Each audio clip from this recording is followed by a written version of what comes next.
Now, obviously, the idea that people are righteous is a pre-Christian idea. The idea that some people deserve to have power over others are born. What did Jefferson and others used to say? They were born with spurs while others were born with a saddle to be ridden. That idea is obviously a pre-Christian and a post-Christian notion. I once said a long time ago when Trump first started running for president that he was our first post-Christian candidate. And what I meant by that was that he honored money. He was disrespectful to failure. He would call people losers if they didn't have money. When he was asked about Christianity and forgiveness of sins, he said, I just try not to sin and then I don't need forgiveness. That's because he was a left-winger. The culture that created him was a left-wing culture. He was a Hollywood guy. He was a New York guy. He was created by left-wing culture. And the thing about the absence of Jesus is it's not there because of logic, because there's some new discovery or new logic that has told us the Christian religion is not to be believed. It's because of the culture, the way the culture has been manipulated. I don't know if you saw this amazing scene from Reading, Pennsylvania. It was a pride parade. You can just play this MOS so people can see it in the background. A pride parade was on, and there was a street preacher talking about God and condemning homosexuality, and a cop went over to him and he said, let them have their day, which interestingly is not in the Constitution. It's not in the Constitution that gay people get their day when they can talk without people disagreeing with them. And this guy said, I'm on public property. I'm preaching God. God cares about this. And the cop arrested him. And his chief actually backed him up. Now, that is a bent copper. That is a guy who thinks that the gays having their day, having their pride is more important than this guy's freedom to preach the gospel. And the reason he thinks that, the reason he feels he has the right to put this man in cuffs for preaching the gospel is because the culture has been manipulated. When I was a kid, when I didn't believe in God at all, it was my people wouldn't believe in God. And by that I mean coastal, intellectual, sophisticated people who wanted to be in the arts. You just didn't believe in God. And all around me, I was in college, and college professors were telling me that, therefore, because there was no God, there was no morality. There was no objective morality. Morality was relative, and one culture was just as good as another, and you know this whole routine.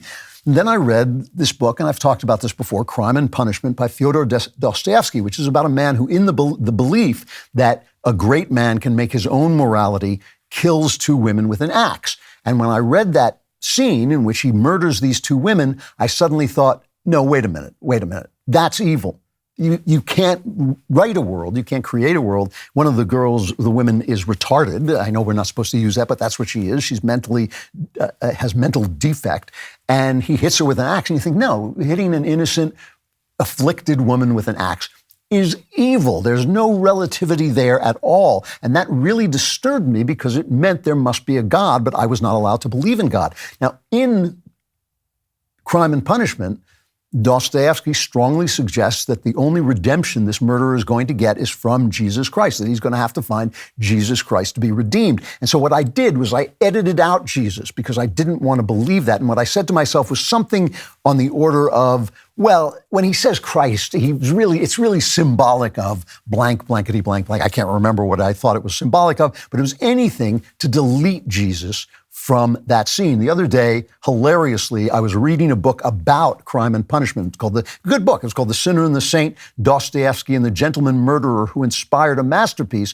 And I laughed out loud because the author, a guy named Kevin Birmingham, did the same thing. He tried to edit Jesus out of Crime and Punishment because he didn't want to see them there. He said at the end, Raskolnikov is the murderer's name, and at the end, Dostoevsky strongly suggests that Raskolnikov, to be redeemed, is going to have to find Jesus. But Birmingham says Raskolnikov is guided by life alone, not by ideology or even by faith. Raskolnikov does not find God at the end of Crime and Punishment. Now, technically, that's true. He doesn't find God at the end of Crime and Punishment, but this is what Dostoevsky says. Under his pillow lay the New Testament. He took it up mechanically. The book belonged to Sonia, the faithful prostitute. She believes in God, and she's trying to convert him.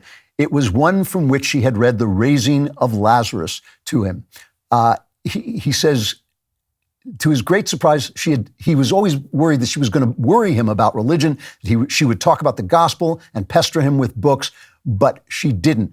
But he had not opened the book, and he did not open it now, but one thought passed through his mind. Can her convictions, Sonia's convictions, can her convictions not be mine now?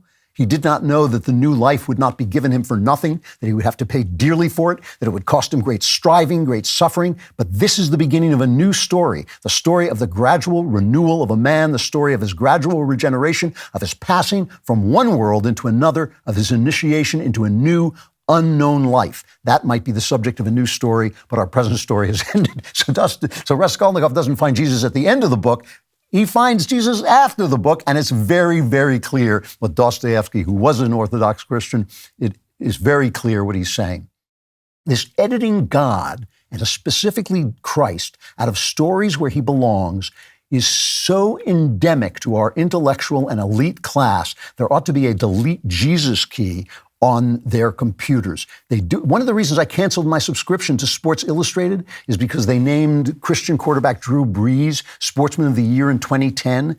And it started out with Drew Brees saying, the thing that uplifts me is my faith. The next two paragraphs, you can go and look it up. I don't have time to read it now, but go look it up, is explaining, well, what he meant by faith. You might say he meant faith and excellence, faith. He meant faith in Jesus Christ, but they edited him out. My favorite book reviewer at the Wall Street Journal, a guy named Barton Swaim, writes a lot of reviews of biographies, and he says, this is what he said just about, 3 or 4 weeks ago.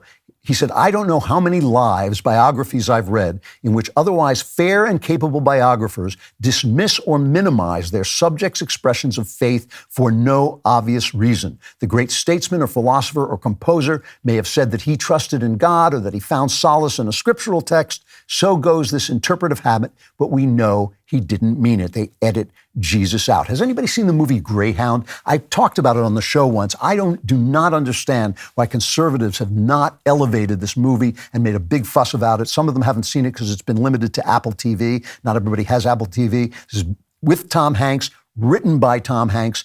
I tweeted that they should elevate this, and I got the usual thing from conservatives. It bugs me. Conservatives saying, I don't watch Hollywood movies anymore. I just watch the old movie. I'm not going to watch it. So you don't elevate good stuff, and you're surprised that you're surrounded by slop, or Tom Hanks, didn't he know Jeffrey Epstein? There was no evidence that Tom Hanks slept with young people or anything like that. If you're always going to find reason not to support the people in the culture who do something beautiful, who do something that's good, you're going to get the culture you deserve. In this movie, all Tom Hanks does, it's a true story about a submarine captain, and all he does is read the Bible, pray to God, and kill Nazis. That's the whole movie, and it's an exciting movie. It's not the greatest movie, but it's a really good movie and very exciting. All he does, read the Bible, worship God, and kill Nazis. All right, here is a review written by Elizabeth Lash Quinn, professor of the history department, and I'm not attacking her. She's a very bright woman, I know. Greyhound shows us what the principled application of stoicism to a person's life might look like. It's just not true. It simply isn't true. It's about Jesus and the Bible and God and what that looks like in a person's life. This is in the movies too, okay? Here's Johnny Cash talking about what saved his life when he was addicted to drugs and alcohol. And I find that every day that I make my daily commitment to him and don't break that commitment, then the day works beautifully if I put my will and make his will be my will. Now go watch the movie, 2005 Johnny Cash biopic called Walk the Line.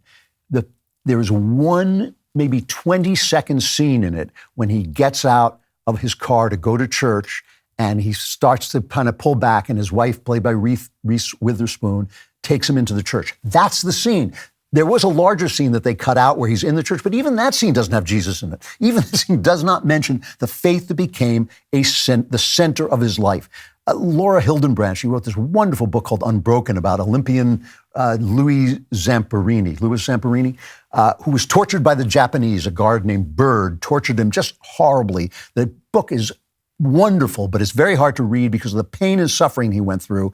There is a scene, he gets out, he comes back from being a POW during World War II. He's been tortured unbelievably. He keeps having nightmares about the bird. He's drinking heavily. He's angry all the time. He wakes up one night, and he's strangling his wife, and she's going to leave him. He can't stand the rage and the alcoholism anymore. He's just been destroyed by this experience. She goes and she hears Billy Graham, and Billy Graham renews her faith in Christianity. She decides she's not going to leave him, but he's got to go and see Billy Graham. As Zamperini goes, doesn't want to go. He hates the idea. He's furious. He doesn't want to hear about Jesus. I was listening to this book on an elliptical machine. I was sobbing. I could barely run. I was so moved. Here's Zamperini himself talking about what happened when he gave himself over to Jesus Christ. I started having a flashback to the life raft and prison camp. All those thousands and thousands of prayers, God, spare my life through the war, and I'll seek you and serve you. And I kept thinking, I came back from the war alive, and I never even thought about those prayers. Never even tried to keep one prayer. I got off of my knees. Somehow I knew I was still getting drunk. I knew it. I also knew that I forgave all of my guards, including the bird. I knew it. And I think proof of that is I had nightmares every night about the bird since the war and after the war. And the night I made my decision for Christ, I haven't had a nightmare since. 1949 till now. And that is some kind of a miracle. It's so moving. The book, you got to read the book if you haven't read it. Just such a moving story. Film version, Christ is edited out. They show him that he prays, and then there's an epilogue where it says Zamperini made good to dedicate his life to God afterwards. Okay, so they just edited out that whole part of the story, which is the best part of the story. I think a Christian group actually went and made the movie where they told the rest of the story, because if they were going to make a mainstream movie, who was it? Angelina Jolie directed that film. You got to edit out the Jesus. You got to delete Jesus. One of the most subtle versions of this is Ted Lasso. Ted Lasso, innocent as a dove, wise as a serpent, is a personality type who is an American evangelical. That is who he is. He is an American evangelical. He's just Ned Flanders. He's Ned Flanders from The Simpsons, right? It's the same person. But evangelicals have embraced Ted Lasso, but there's a Christian writer, I've said this myself, but I'll quote somebody else, Christian writer Mike Frost. He said, the show offers a Christless Christianity. God is never mentioned. Christmas is called Santa's birthday, and I noticed that instead of faith, they're always basically putting forward the one thing the left thinks causes salvation, which is anything goes sex. Anything goes sex is what Ted Lasso is all about. They deleted Christ.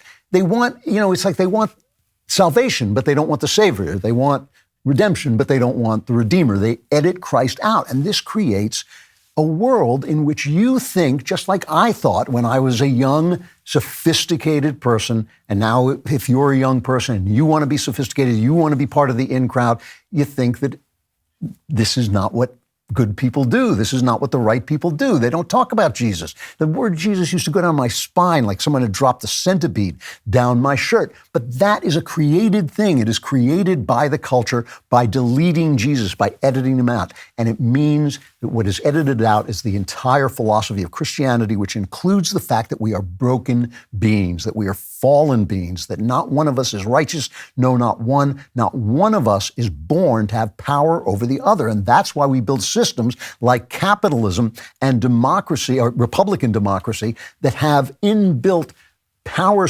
struggles, that have struggles between one power and another, that have rules that are followed, even when that rule means that someone you don't like gets away. If you don't read the Miranda Act to somebody, then that guy gets away, even though he's a criminal. You follow the rules because you are not to be trusted with power. When you lose your faith, you start to believe in human righteousness, and you start to believe that the righteous men like you, people like you, should wield power over others rather than adhering to a system that limits that power. But because there is no human righteousness, people who believe in this are deluded, and they can no longer tell the difference between the delusions in their head and the reality outside them. That's the definition of madness. And as someone who has been both mad and sane, I can tell you that that is how America went mad. For more great content, like and subscribe, and don't forget to like and subscribe The Andrew Klavan Show wherever you get your podcasts.